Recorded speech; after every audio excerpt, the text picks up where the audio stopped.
an American president showing very clearly all of his cards on the table, total transparency. There's no big surprises, promises made on the campaign trail, promises being kept today, just complete transparency with the American people.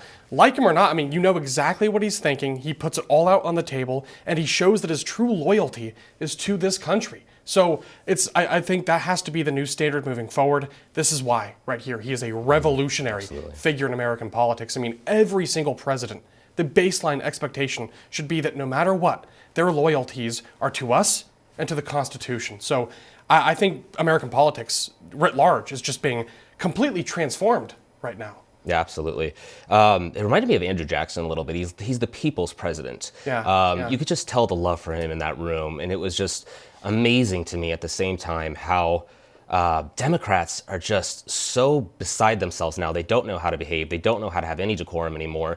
And I used to give them the benefit of the doubt and think that these people, even though I almost always disagree with everything they say and do, I used to think that maybe they had good intentions, but after this sad display that we saw from them last night, not standing up and not applauding a cancer survivor. Absolutely. Not applauding all these great things that Trump has done for America, refusing to do it.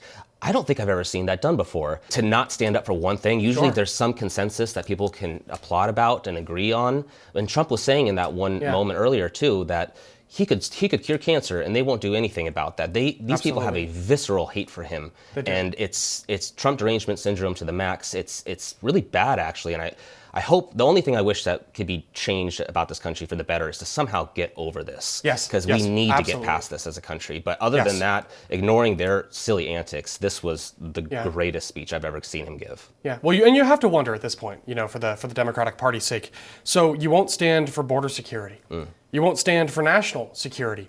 You won't stand for fiscal responsibility or the work of DOGE. You won't stand against corruption. You won't stand for a cancer survivor. So at this point, what will Democrats stand for, aside from Ukraine? Exactly, Ukraine. That's the only thing they will stand for, and that's the only thing they applauded for, actually. Yeah, they literally, they showed them many, many times throughout this whole speech, and they sat on their hands the whole time. The only time they clapped is when Trump was lamenting the incredibly wasteful spending that we have given to Ukraine over the last few years.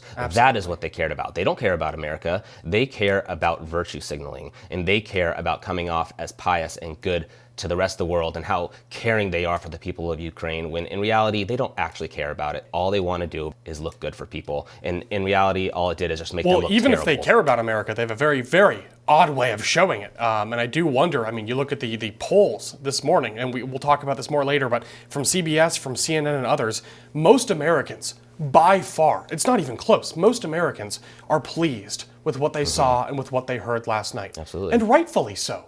So you have to wonder, what is it that Elizabeth Warren or Nancy Pelosi just isn't seeing, because independents, low propensity voters, young people, older people, retirees and beyond, this is the broadest, most diverse coalition in modern day American politics. It's revolutionary. So I genuinely wonder, why can't they just see what's really going on? Because this is unifying people all across the board, even to have RFK there.